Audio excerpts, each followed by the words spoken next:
So we'll start with Mimo. My verse is going to be in Second Timothy. Cat. No, I didn't steal it. It's okay. It's okay.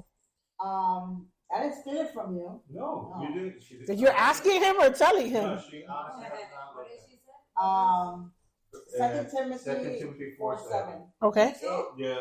Yeah. Okay. Anyway, I got it. So what is it? What is yours? Okay, so I have fought the good fight. I have finished the race, and I have remained faithful. Okay, and what legacy do you hope to leave behind? What do you mean? Give me an example. I don't. Think about when somebody dies, right? And you're talking good about them, and like they were known for, but obviously not the secular. We're talking spiritually. Like I have one, for example. Hiram said one time, falling away from Christ is a slippery slope. So his thing was always like just checking yourself every day. I know that about him. So that's the legacy that he left behind, at least for me. You get me? Like something that you always said that regardless what happened, whatever happened in life, that's one thing that you held on to. In my part, I feel like my mother left a legacy of always get together. The family always together. You know? And after my mother passed, we decided to do family reunion, you know, and to keep the family together. So her legacy was to keep the family together, and my legacy is to keep the family together. And I want my kids to grow together, to be very united, okay? Can't stand you. All right, Ariel.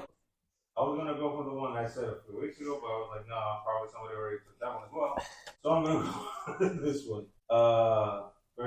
First Timothy 6:12. Fight the good fight of faith.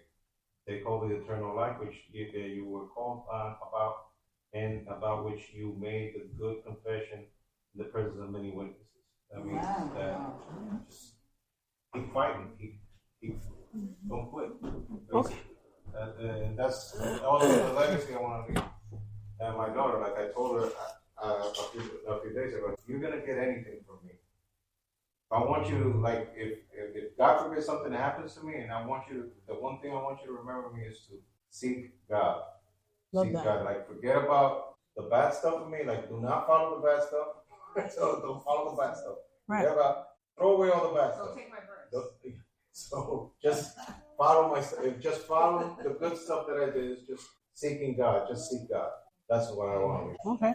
Jay? Oh, hold on before you go. So, guys, what we're doing is what legacy do you leave behind? Find a verse that you want people to remember you by, Janet and Destiny. And then what legacy would you like to leave behind? Okay, Jay, go. Yo quería ser la mujer virtuosa. Uh-huh.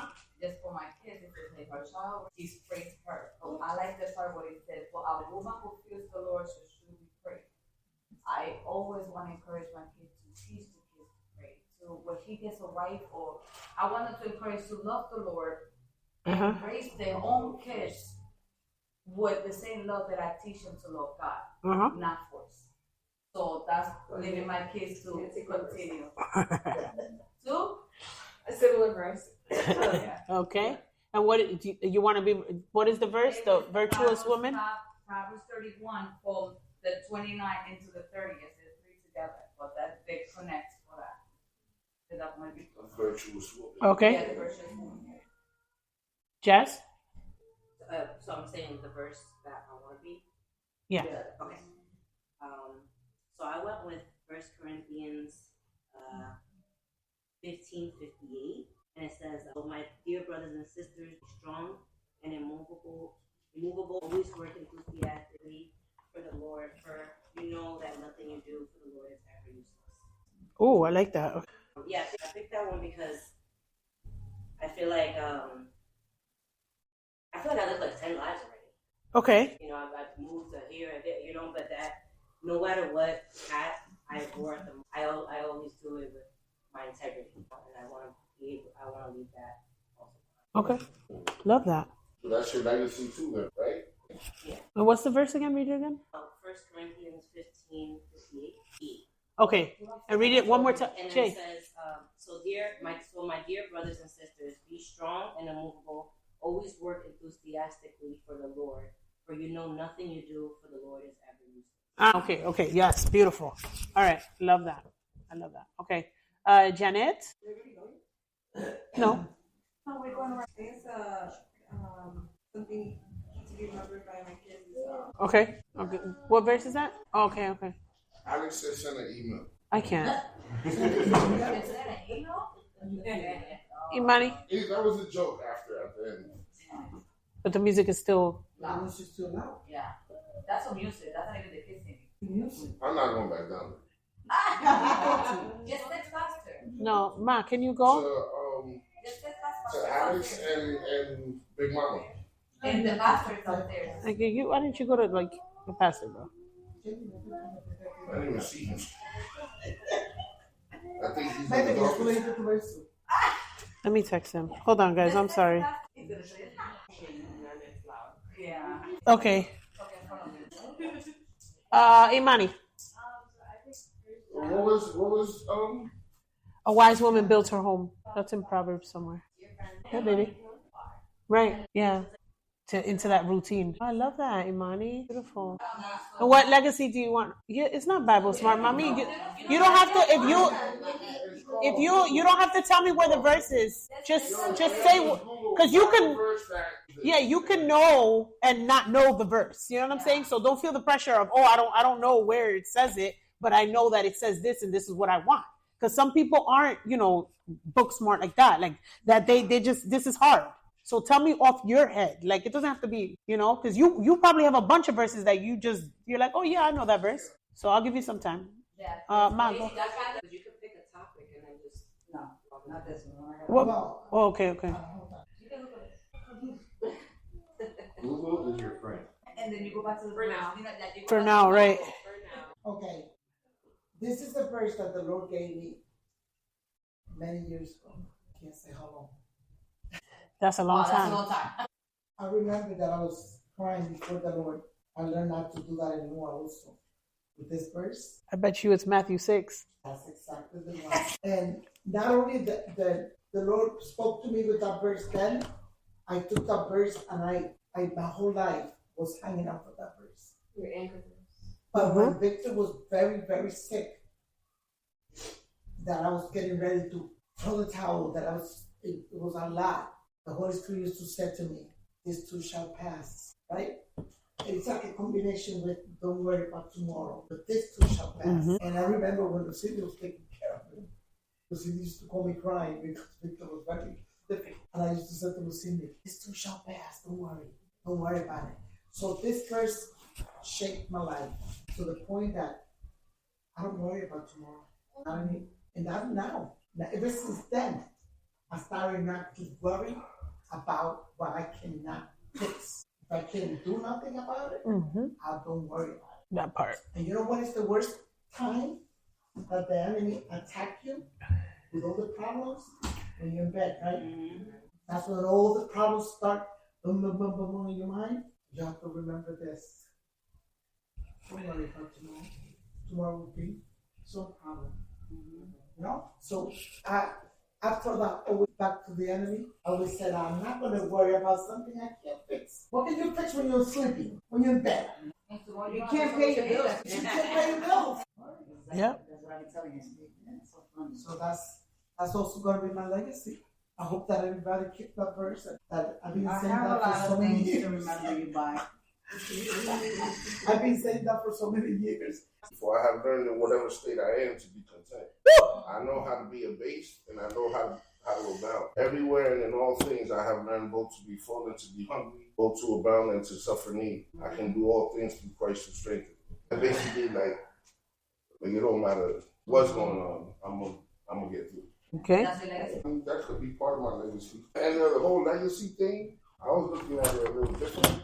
What I'm gonna leave behind, All the money. what money? What's gonna stay behind that people could look at is the poetry. Oh, nice. Yes. Okay. Yeah. I will remember you by that. Okay. You stop. I don't hear no more. And then the second one is in Job, where I have heard of you by hearing of the ear, but now my eyes see you. I love it. Because it's different to think you know God and to actually like No God. Relationship. I love No that. God. No God, no God. No God. Yeah. All right. Juice. Yeah. I feel like this verse, you could say it's kind of an anchor verse because that's who my children brought me to Christ. Amen. And then the verse that I want my legacy built on is 1 Peter 1:22 through 23. Having purified your souls by your obedience to the truth for sincere brotherly love. Love one another earnestly from a pure heart, since you have been born again, not of perishable seed, but of imperishable, through the living and abiding word of God.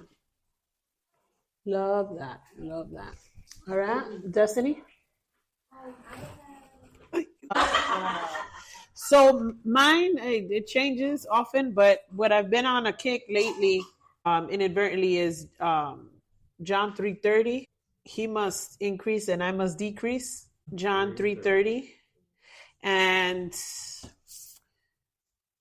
with a personality like mine, that's a battle every day, right? Because in my mind, I'm a superstar, and the Lord is like, no, you're not the superstar. I am. So take a second seat, third seat, fourth seat. So it's probably not now, but I would hope that people would remember me pointing them to Christ and not towards myself, which is a battle that I have because I want it to go towards myself. And that's not the way it is, right? So more of him and less of me. And you have one soul. Oh, amen. She right there, girl. you actually don't let it see nothing else. Yeah. That's all Christ. Cynthia, what is your verse, baby girl? Oh, Selena. Hey, babe. We're sharing Bible verses? Yeah, so we're talking about legacy. So the class is called Final Destination, and I'll explain why in a moment. But so death and legacy and obituaries are very uncomfortable conversations because nobody wants to talk about it. Nobody wants to talk about stuff like that. But the truth is that I think it's important to know where other people stand and what they want to be remembered by and what their verse is. You know what I'm saying? Like you could know somebody for so long and be like, oh, I never knew that was your verse, you know, like, and if it's your legacy, then it should be known, right? So what is your verse that you want to be remembered by, you know, like that, you know, that they're like, yeah, like, and the example I use again, back to Ariel, he always says it like, I want to, when at the end of the day, all I want is to, well done, good and faithful servant. Like that's what I want. And he strives to that. Like he says it so often, like that's something that he wants. You've heard it. Yeah. Like my mom with Matthew 6, like she says that all the time. And it's not just a verse. It's like, it's become her life. Like that's, you know, that's what she lives by. Right. So I picked mine. He must increase, I must decrease. Cause that's a daily battle that I have within myself. Like I want to point people to Christ and not towards myself. But my personality is, I want to be a celebrity. You know what I'm saying? Like since I was little. So it's a flesh, J-Lo, right? So yeah, you see? So it's flesh versus spirit, constant battle. So what is your verse that you're like, nah, I want them to remember that about me? Like, Even though some days the cross feels heavier than other days, yeah, I can still give it to him. Like if I'm Love not that. there for God, if you don't feel like you have anyone to speak to comfortably, you can literally just talk to God. You can tell him anything and everything, and you can just confide in him, talk to him like he's your friend, because he is your friend. I love that. He's your protector. Yeah, I love that. All right, so the gut check is, so you get like the vibe, right? That's good. You know, God is close to those who are suffering and in pain. And I wish to show that with my actions and how I, you know, carry myself daily. Yeah. And I love, and what I strive, I think, for is like Proverbs 24:16, when it talks about like a righteous man falls 7 times but rises again. And I guess just being known as someone who's I guess resilient, who like doesn't give up regardless, or like, you know, we're gonna fall because I've fallen so many times, right? But like just not being not rendering. Love that. Yes, that's great. And Xavier said that's his number 4. All right. I love Take the Bible. Just take the Bible. All right. And Cynthia, do you have a verse, babe? Okay. All right. That's okay. All right. So keeping up with theme of Final Destination, the gut check is, are we willing to die for the cause of Christ? Now, in the political climate that we are in, it's still okay to profess the name of Jesus. We don't know how long that will last. But for right now, we're not dying for the cause of Christ. However, there are other things that die. Your ego has to die. Your nature, human nature has to die. Your desires, your carnal desires have to die. And that's a hard thing, to die to yourself daily, right? Especially when God highlights the issues that he has with you that need to die, and you're aware of it, and it's not that you're doing it on purpose, but you're struggling, right? Because there's things that we do it on purpose. We're like, we know what we're doing. I've been there, done that. I know what I'm doing. But what about when it's things that you're not doing on purpose, that you catch yourself and you're like, oh man, it could be a thought process. It could be a behavior. It could be a response. It could be so many things. We automatically think physical things. We think cigarettes. We think alcohol. We think drugs. We think sex. That's not the only thing that offends the Lord. That's just some of the things we can see. But a lot of the battles that are not that those things are not real, but a lot of the battles are the things that we can't see, that God is telling you need to stop. And a perfect one is a thought process, thinking a certain way. And we're so used to thinking that way. That's the way we've always behaved, that it's very hard to change that way of thinking, because it's the way you've always done it. So if you're a worrier, then Matthew 6 is a good verse for us to hold on to, right? Because it says worry. We have to hold on to that, right? Our gut check is, are we willing to die for the cause of Christ? Die to yourself. Are you willing to do that? A lot of us say we are, but are we really? So today's class is based on Matthew chapter 6, and we could do it two ways. If we would have had a bigger group, I would have split you guys in four groups. Mark chapter 6, and we're going from 14 to 29. So we could do this two ways. I was going to split y'all in four groups, and each group takes the verse, breaks it down, and we talk about it, or we could just do it all together since we're a smaller group. Want to do it together? Okay. So the first group of verses that we're going to discuss today, and I also, keeping in mind, I don't know if you guys have noticed this pattern, but Mark, in the way that he writes, he'll be talking about one topic, and then he'll just jump randomly to another topic. And you think, what does one thing have to do with the other? He's very intentional. It has to do. He's not just randomly. Yeah, it's not ADHD. It looks like he's ADHD. Like we're just talking about Jesus doing this. Now you're talking about this. Now you're going back to Jesus. A lot of them say it's called the sandwich method. That's how he writes. That's his style of writing. So he'll talk about peanut butter, and then he'll talk about jelly, and then he'll talk about peanut butter again. And at the end, you can see how it fits all together. But if you are going to read it randomly, you're going to be like, what the heck is he talking about? But it's very intentional. So one thing that I've learned is learn who your writer is. That's what I learned in Bible Institute. Like, learn who your writer is. Learn the style of writing, which, Xavier, you're a poet. So you kind of know style of writing. Like, you can. So once you get to know, like, oh, okay, he's doing that on purpose, then it's a lot easier. Yeah. Like Luke, he was a doctor, so he writes in a way that a doctor would write. And John is very detailed. So John writes in a different type of manner. But Mark does that sandwich method. So here we are. Last week we're talking about baggage, right? Last week we're talking about the disciples going out, and if they don't receive you, let it go. Remember, we're talking about that. Don't shake it off. Don't take anything with you. We were discussing that. Like, a lot of us have baggage. We want to minister to other people, myself included, but in that same conversation that we're ministering to people, we're complaining about ABC, but we're telling them, don't worry about this, but then let me tell you about everything I'm worrying about. Like, we sound so hypocritical, and again, not done on purpose, but it's things that we struggle with, that God is telling us, let go of the baggage. I called you to be disciples. If you're a disciple, you're lightweight. That's what we spoke about last week. That's what we're talking about last week. But this week, now we're talking about John being beheaded. How do you make the connection? We'll get it. So let's read. I'll have Xavier read 14 and 15, and then we'll discuss it, and then we'll do it like that instead of breaking up into groups. So, Mark 6, 14 and 15. Said it is Elijah. Okay, so I don't know about y'all, but I'm gonna be very honest with you. I read this chapter over and over and over, and I'm like, this must be a typo, until I actually spoke to my mom about it, and she explained it. So who is he talking about? He's talking about Jesus, and why is he saying John the Baptist has been raised? He had took John the Baptist's head.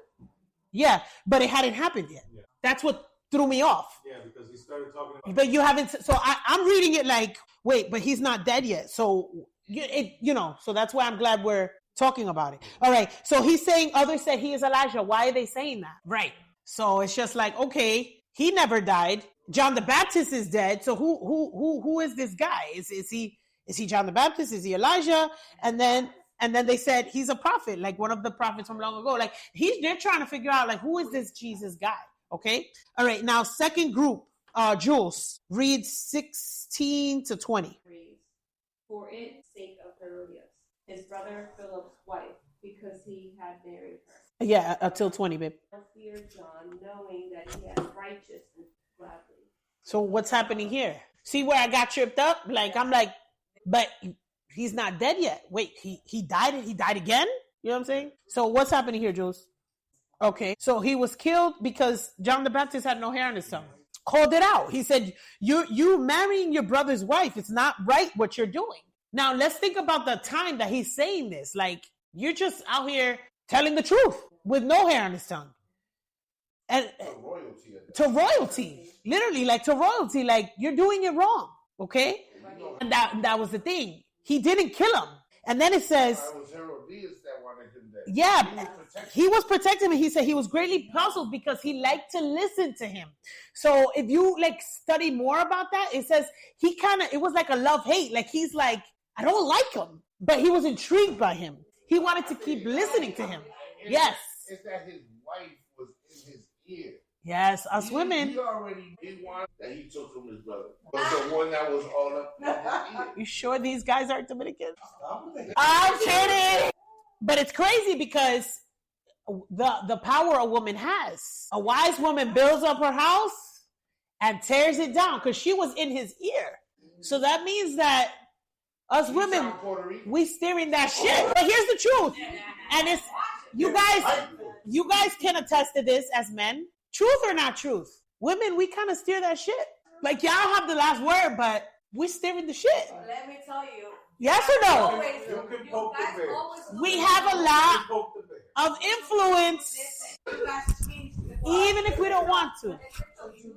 But she obviously had influence over him because he said he was greatly puzzled, yet he liked to listen to him, and he didn't kill him. The woman is right. She got him to ignore the fact that she was his brother's wife. Right. She had power. Okay. Now, Selena, read for me. Group 3, 21 to 25. So we get where we're going now. Harold already kind of doesn't want to do it. Again, he's like, I know this guy is, he's got some influence. I don't want to mess with it. But the woman, she's already mad because she's like, he's talking crap about me and making me feel like a hoe. Yeah, but she's not. Yeah, but he was pointing out the obvious and she was upset about it. Yeah. The power of influence. All right, so go ahead, Selena, go ahead. Yeah. The daughter was very happy when he saw her dad. King Herod said to the girl, ask me for anything that you want, I will give it to you. He made a strong promise. I will give you anything that you ask me to give you. The girl went out and she said to her mother, what should I ask? He was dumb for her telling her that. First of all, he was greatly pleased. He's disgusting. Okay. Yes, that taps into his lust. Go ahead. Second of all, you can tell that he wanted something more when he vowed to give her half the kingdom. He was already thinking about it. So his mind was somewhere else. He could have been drunk, but he.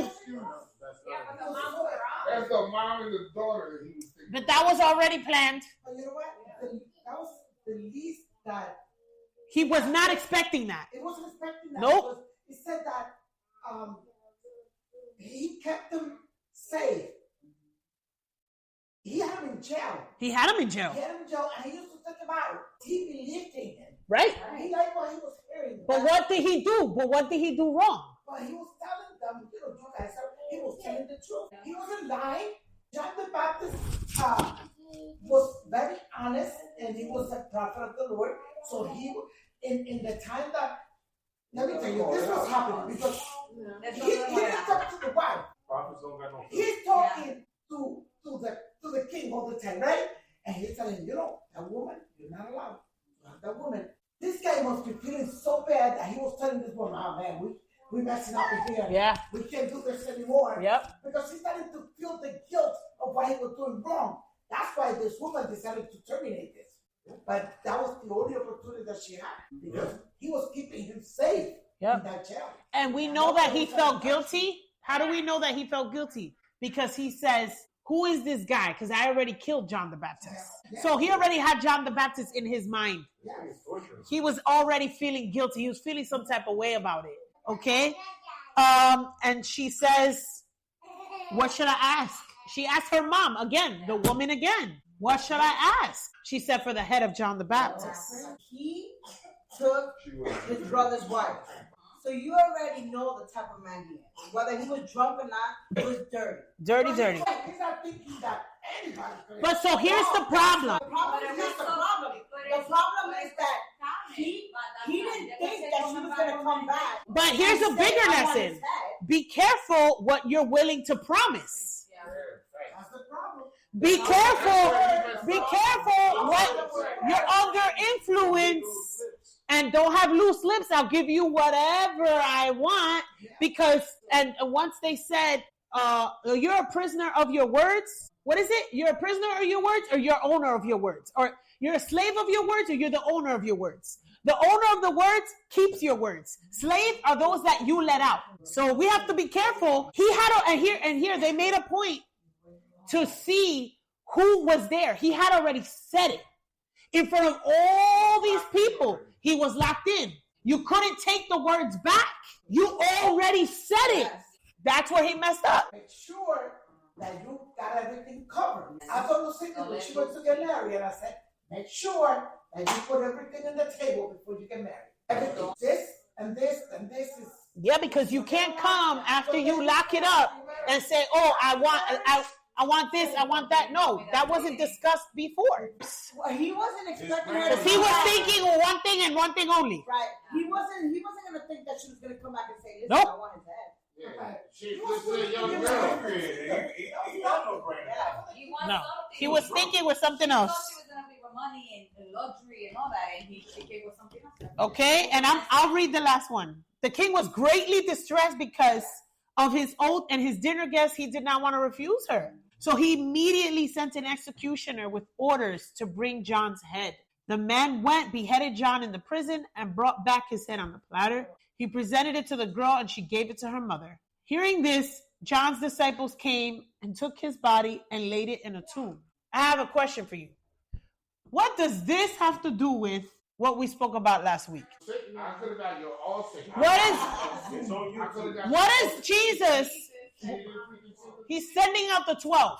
Jesus tells them, travel light and go 2 in pairs. This week, a follower of Jesus becomes a martyr. What is Mark trying to tell us? Come on, you got it. There's a price. There's a price to be paid. That's what Mark is telling us. Listen, he sent the disciples out last week. This is where he's going. But this week, a disciple of Christ was martyred. You have to know that to follow Christ is going to cost you something. A majority of those that follow Christ.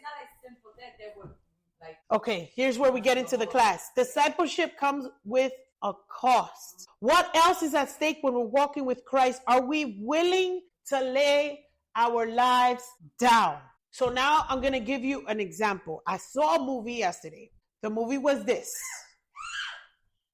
Her husband dies, and after he dies, she sees him alive again. And she's going with back and forth. Long story short, she finds out she dies, and he was cheating on her, and it was just ugly. So she goes back to the past to change the future.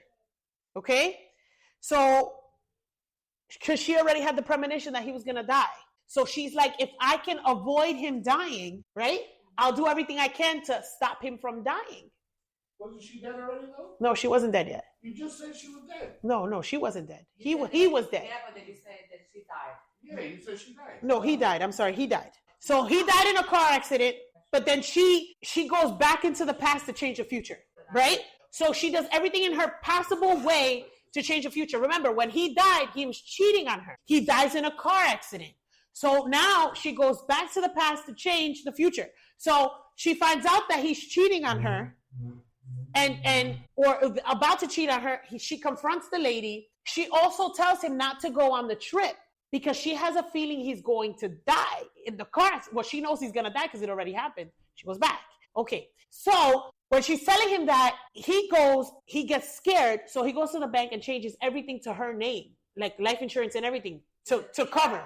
No, to the wife. Okay. Then so now life is happening, and the day before he's supposed to die, she tells her husband, tell the girls how much you love them, right? Because in case he does that, she wants the girls to know that their daddy loves them. Okay, fine.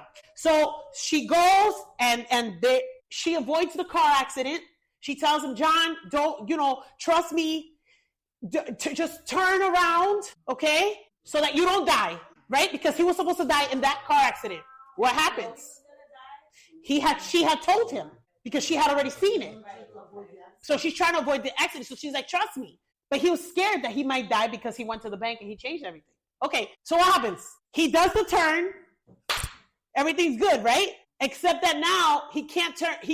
The car's not turning on. Our tractor trailer comes, kills him anyway. So he was going to die. It was his time. So I'm watching the movie with my husband. I'll tell you at the end. I'm watching the movie with my husband, and I'm like, what was the point of her going back if he was going to die anyway? But he changed all the life insurance and everything. But besides that, what was the point? She thought she could have changed the past, the present. Yeah. 2 things. So he can make sure that he lets his girls know how much he loves them. Another part I forgot to tell you was when the chicha called him to go on the trip, he told the chicha, I'm working things out with my wife. I'm not going to cheat on her. This is done. He reconciled with his wife the night before, so they end up becoming intimate. So remember, the first time that he left, he was cheating on her. They were roommates. The second time he left, they had rekindled their love, okay? So I asked my husband, what was the point? And he said, the first time he left, he just died. The second time he left, he changed. Even though he died, but he left things differently. For his wife, for his girls, for his family. And then she ends up pregnant. He left her with a blessing because they had gotten intimate that night. So she lost her husband anyway, but she was pregnant. So I'm thinking, what does that have to do with today's class? Well, here's the thing.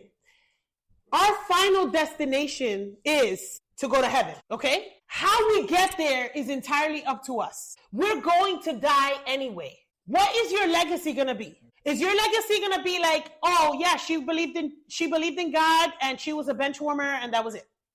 Or is it that you're going to actually make the impact that God created you to make? Guys, if you want to just hold up because it's... Or are you going to make the impact that God created you to make?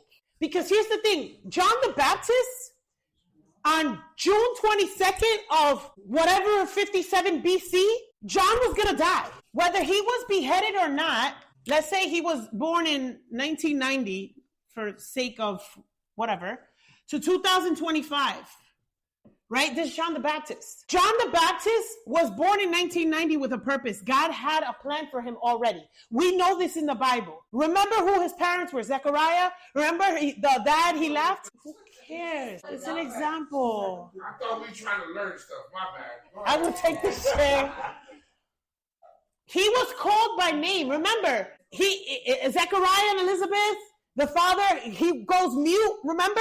God had a purpose with John the Baptist. John the Baptist, God is the Alpha and the Omega. He knows the beginning from the end. He knew that John the Baptist would die on this date. What happens in between is called free will.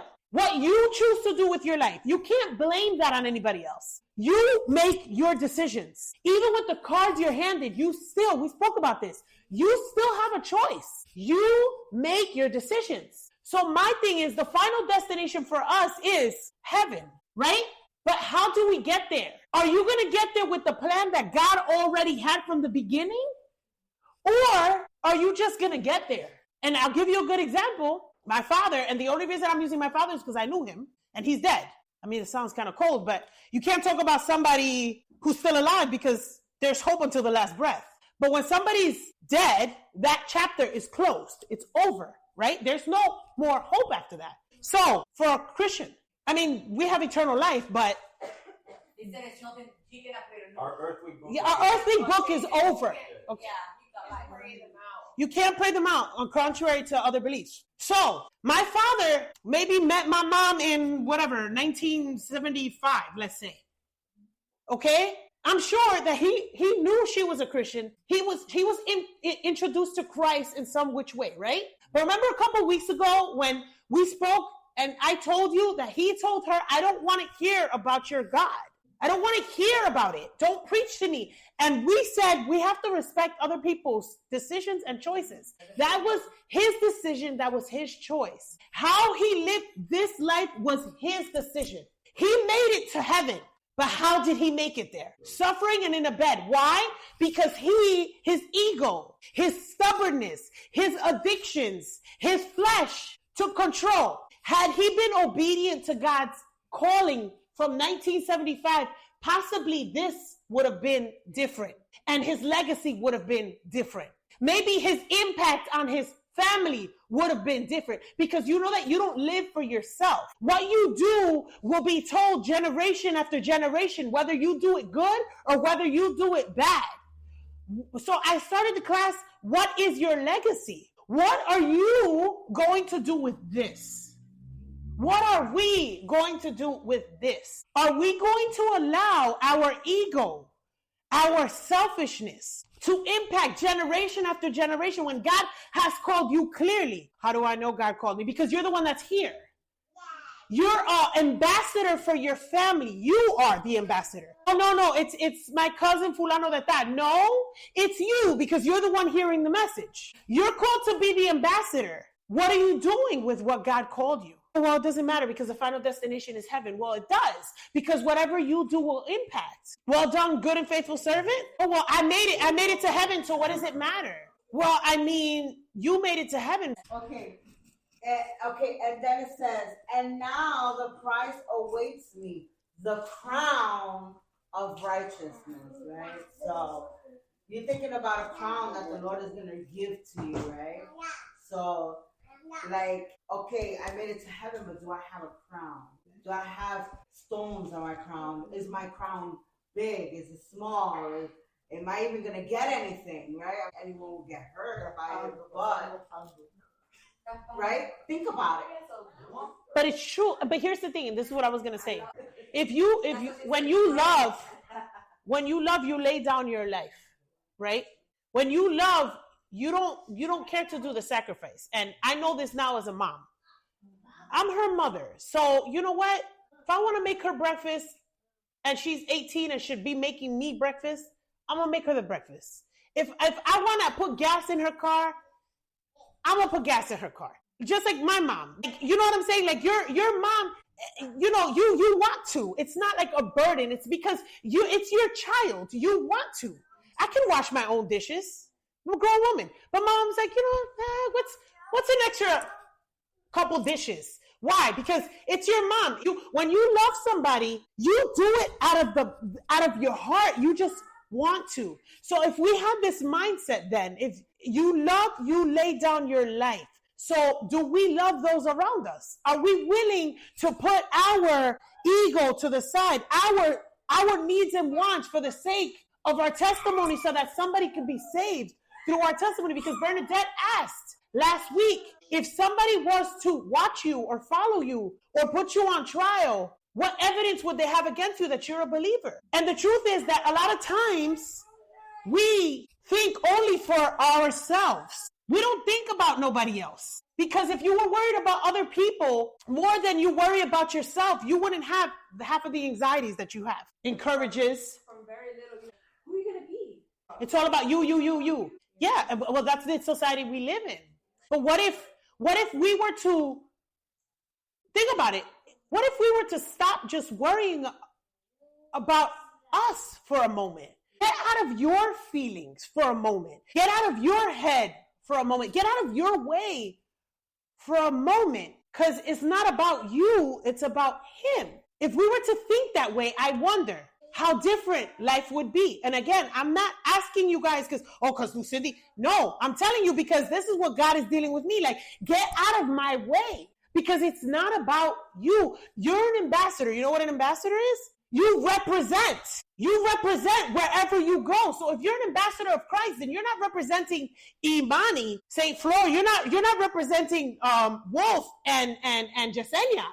You're representing Christ wherever you go. When they see you, they shouldn't see Wolf and Yesenia or Imani. They should want to know more of Christ because they see you. When they see me, they should want to know more of Christ. They shouldn't remember my name. They shouldn't remember how you made them feel.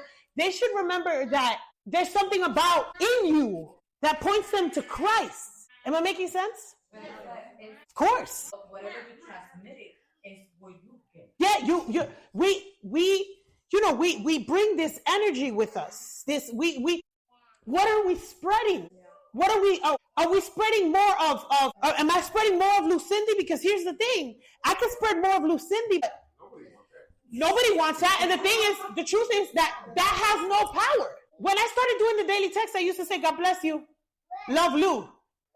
That's nice that I'm saying God bless you, but my words have no power. My words have no power. The Holy Spirit told me, you need to send my word because it's my word that's a double-edged sword. It's not Lucindy's word is a double-edged sword. Your words, la palabra se lo lleva al viento. But it's the word of God that penetrates the heart, right?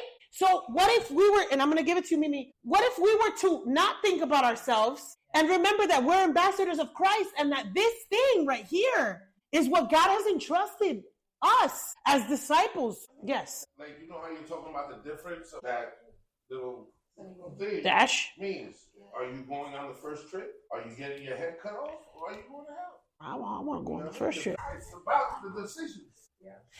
That's another point. And we have to remember that sometimes we think our gifts are for us. Oh, well, you know, you're so good at this. Well, yeah, it's not about you. He didn't gift you with poems so that you can have a beautiful set of journals for yourself. Do you understand? Like, he gifted you with the gift of poems meant to be read by others, not for your bookshelf. Oh, that's nice. Your family will have them when you're dead. But do you understand? Like, if you have the gift of preaching or the gift of dance or the gift of ministering, well, that's nice. But what are you doing with it? And here's the truth, that each and every one of us, like, you have the gift of loving and charity, right? Not everybody has that. People don't randomly just go and hug people. But that's a gift that you have to have. That's a beautiful gift that not everybody has. I certainly don't have that. But what if you were at home all day like, oh, Destiny, I love you so much. You're just so good. Like, it sounds funny, but a lot of us, we have gifts and we're like, yes, just, you're so good. You're so good. Well, what does your gift help you? The gift was for somebody else. Yes. And you were blessed with that. He blessed you to bless others. And when you keep the gift to yourself, the talents, it didn't grow. I don't want to hear that. What did he call him? Wicked. You wicked and slothful servant. That's what he called. You wicked and slothful servant. And I'm going to give it to you, Meet Me, but here's the thing. There's so much need. There's so much need. And people are just like, well, yeah, somebody else can take care of that. You're very freaking capable of doing it, but you don't want to. Why? Because the cost of discipleship, because it costs you something. It was so funny that today, this morning, I was reading in, pronounce it, Ecclesiastes. English is not my first language. I like it better in Spanish. That's how I always Ecclesiastes is easier. So Okay. I was reading 7, and it goes so for share. Yes, please. It says, a good reputation is more valuable than costly perfume, and the day you die is better than the day you are born. Better to spend your time at funerals than at parties. After all, everyone dies.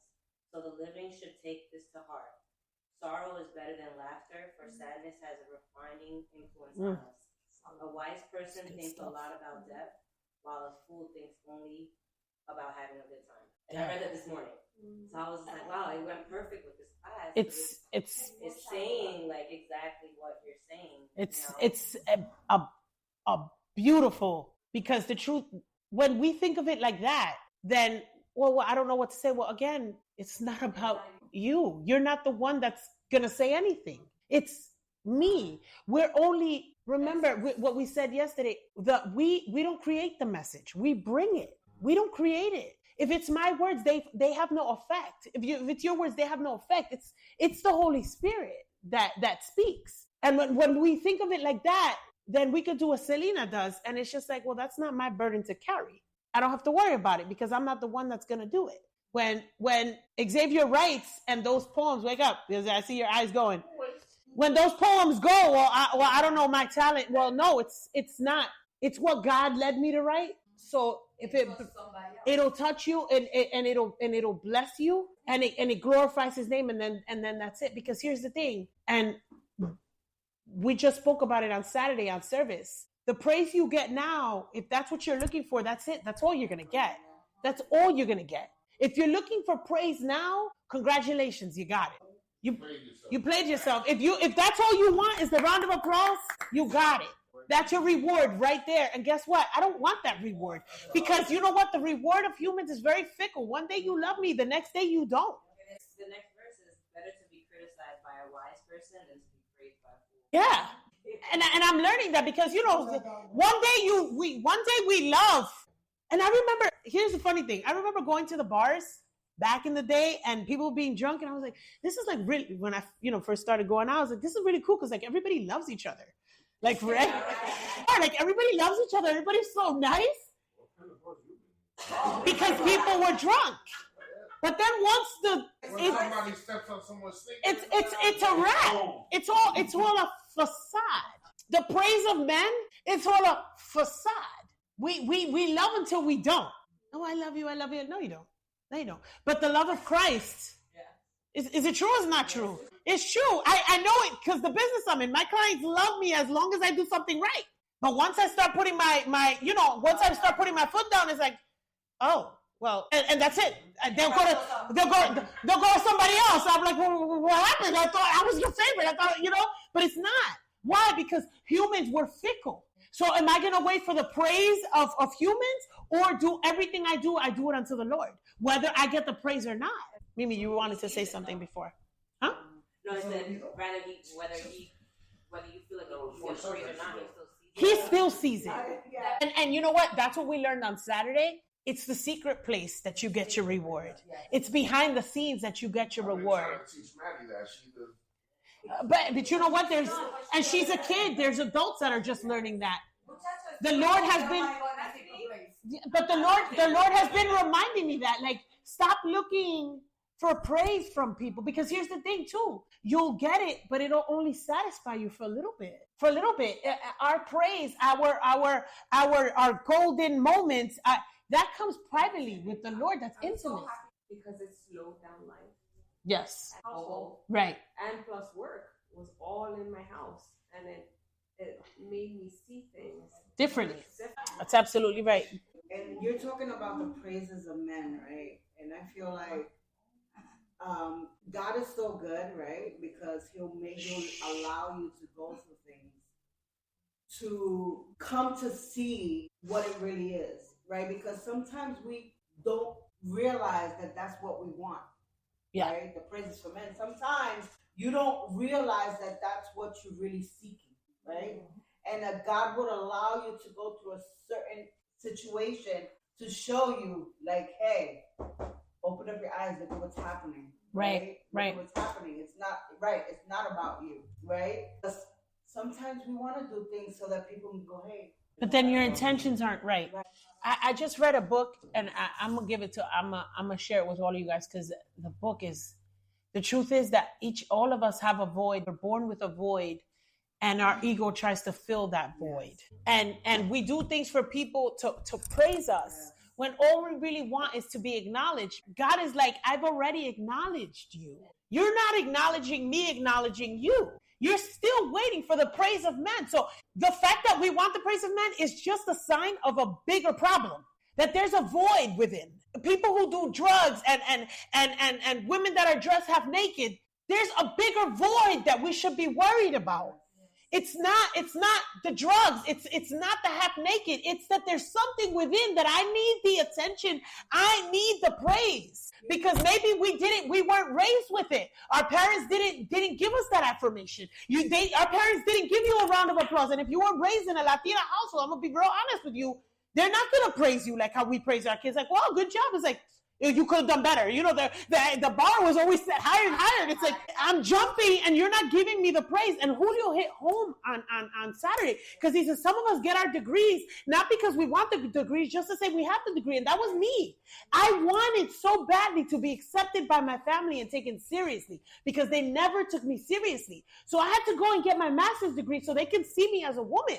But I didn't get the master's degree because I wanted a master's degree. I wanted the master's degree so that I can prove to them that I'm somebody, because they never took me seriously because I was in my mother's house. And I was always jumping high for them to see me as a woman. And I had to let it go. They're never going to see you as a woman. And you know what? That's okay. Because I am a woman. In God's eyes, I am a Proverbs 31, hecha derecha. But that was my own insecurity, right? So when he said that on Saturday, like, we get degrees, we do all these crazy things just to get approval from people that aren't thinking twice about you, even if they're your family. They don't care. And it cost me a lot of money. And yeah, I have a degree under my belt, and I even had it on my Instagram, and I'm like, what am I doing? Like, does that MBA after my name change anything? It doesn't. I had to remove it. Yes, it helped me with what I'm doing, but I had to remove it because that doesn't identify me. You understand? Your identity doesn't come from your degree or from your career. Your identity comes from Christ. And until you learn that, you're never going to be happy or satisfied. Yes. Picked up by the Pharaoh's daughter. And then his own mother nursed him. Yep. And his sister looked. Nothing. This isn't my people. He's like, I am who I am. This is what I needed. Yes. But you know, if they know my knowledge. If they know me. And that's the thing. Oh my God, you're so clear on that verse. You have the sources. But that's the thing. We know it, but we don't apply it. We know it, but we don't apply it. And sometimes we know it, but we don't know it. You said that, right? You know it, but you don't know it. No, that's not what it is. The Lord explained this to me, because I was trying to get the answers from men, and men couldn't give me the answer.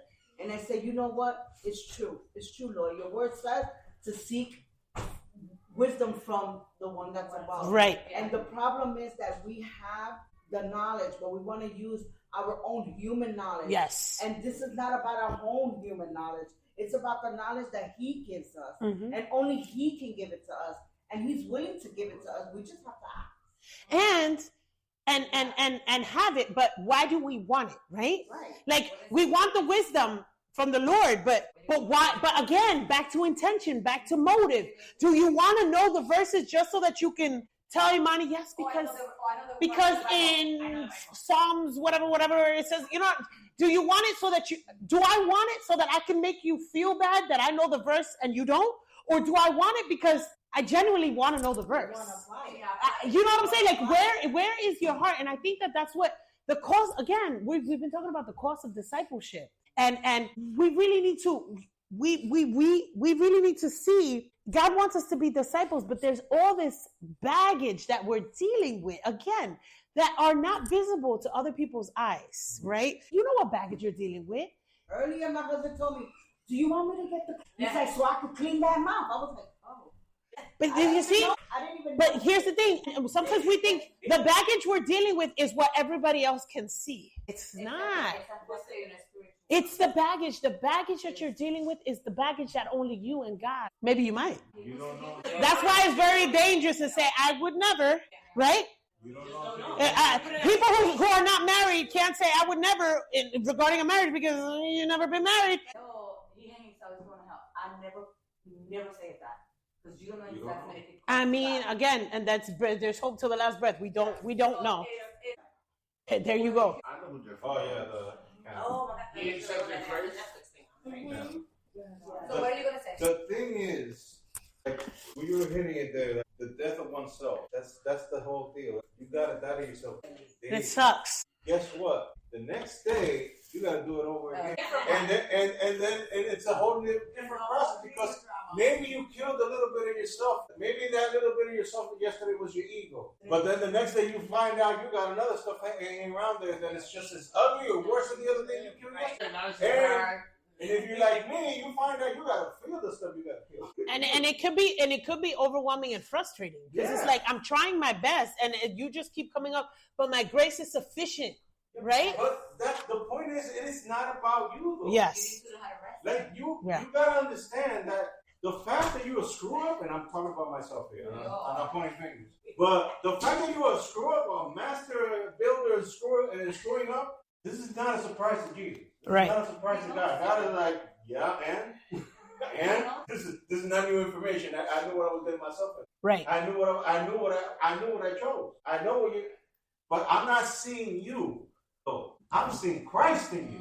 And Christ in you is a whole different thing, and a whole different conversation. So the thing is that we associate ourselves to the screw up, the messes, the past, all this stuff. Well, that's how we identify. We boil it up into this is the thing that I am.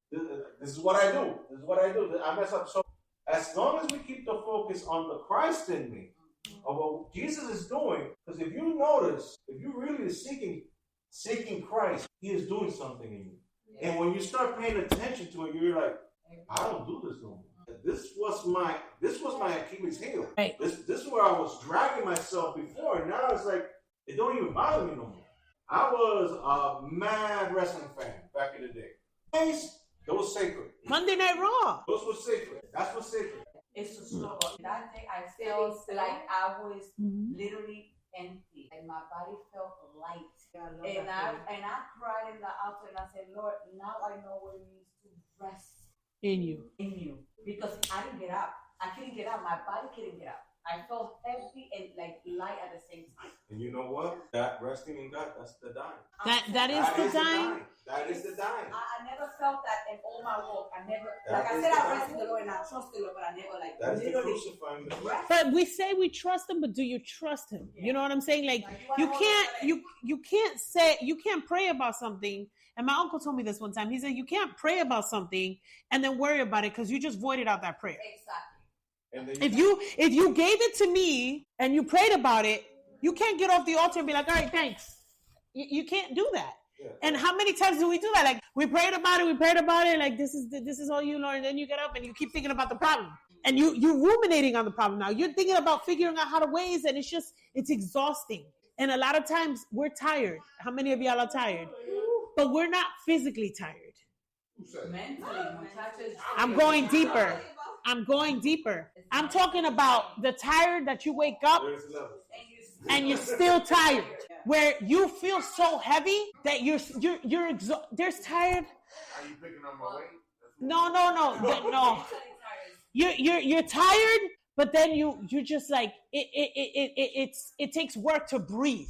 Tired. It's a dreadful tired where you don't want to even get out of bed. Tired. That tired. That's not a physical tired. That's the spiritual tired. You know why? Because you're carrying all this stuff you're not supposed to be carrying. You're worried, and then the enemy throws things at you. Oh, well, look, she didn't respond to you, the text message, so maybe she's mad at you. And now you're worried, and then you think of scenarios, and then you're thinking, let me text it back. And then you create a problem where there was no problem. For the past, I would have but it was not doing nothing. I still with that pain. Because it was of spiritual. And when I said, you know what, Lord, I can't do this anymore, I laid it all on His feet. I promise you, I'm not lying to you, that I was even, to be honest with you, I was even like walking around like this. Yeah, because it takes a toll. Seriously. I was literally walking around like this. And I left it all, and I tell you that I felt like 1,000 pounds. It's true. It is a spiritual. It's a spiritual tired. It's a spiritual tired. And when you're going against the grain, and God is telling you, listen to my voice, submit, humble yourself, and you're going against the grain, and you're going against the grain, you're gonna feel tired. You're gonna feel exhausted. You're gonna feel drained. It manifests physically. We get sick. When you have anxiety, it physically manifests. But again, are we giving it all to Christ? I'm going to give it to you, Janet. Here's how we end the class. The final destination is this. This is heaven, my little heart. But what we do, how we get there, guys, it's entirely up to us. Entirely up to us. You can't blame it on your husband. Can't blame it on your kids. Can't blame it on your parents. You can't blame it on your job. You can't blame it on your finances, because at the end of the day, this is your walk, your choices, your decisions. You're not a victim. We walk around like victims, and I always go back to that class. We all have a choice. We always have a choice. And there's consequences to our choices. But like Ariel said, this is an everyday thing. Every day you wake up, I love those boots, by the way. I'm like, wow, so cute. And I just noticed them. Every day you wake up, I know, like, turtle, I want a squirrel. Yeah, I know, like Mark. I lost my train of thought because I know. I'm a whole size 10, girl. I got big old feet for the love of Jesus. No. But here's the thing, it's your responsibility. And like Ariel said, dying to self is an everyday thing. That's why you can't, like Julio said, again, I go back to his message. You don't charge your battery on Saturday and then think you're still going to have charge by Tuesday or Wednesday. And if you have an iPhone, you definitely not, because they die so quick. It's the same thing with our spiritual walk. We need to plug in. We need to plug into the source every day. Janet. She goes, I don't know, they always say Christian. She's like, I'm not Christian. She goes, I don't believe in anything. But she goes, what was it? She was so tired that sleep couldn't fix it. She was having these pains. It was just messing up. Just starting off from tired, I started messing with her physical. And she went to like a Chinese massages, like to get rid of the pain. So bad. Like it was just taking a toll on her. She goes, and when her head was like thing, she goes, when every time they were like pushing, like to come out, she literally saw what people would describe demons. Like every time they would like release pressure, like it was like demons, and she saw it like coming out. So like whatever. She was just talking about that. I'm telling you that heaviness is real. That's why I said you can be tired. You can be tired, and then there's tired where you can see it in somebody's face, like you're going through it. I didn't think that was real for you to feel that, like on your shoulder. Yeah, that's real. It's real. It's like I feel it like that's but again, every day. Poor circulation. No, but that's what I felt. But it's because I was very tired. No nurses in the house today, huh? Look, what is that? All right, so that is today's class.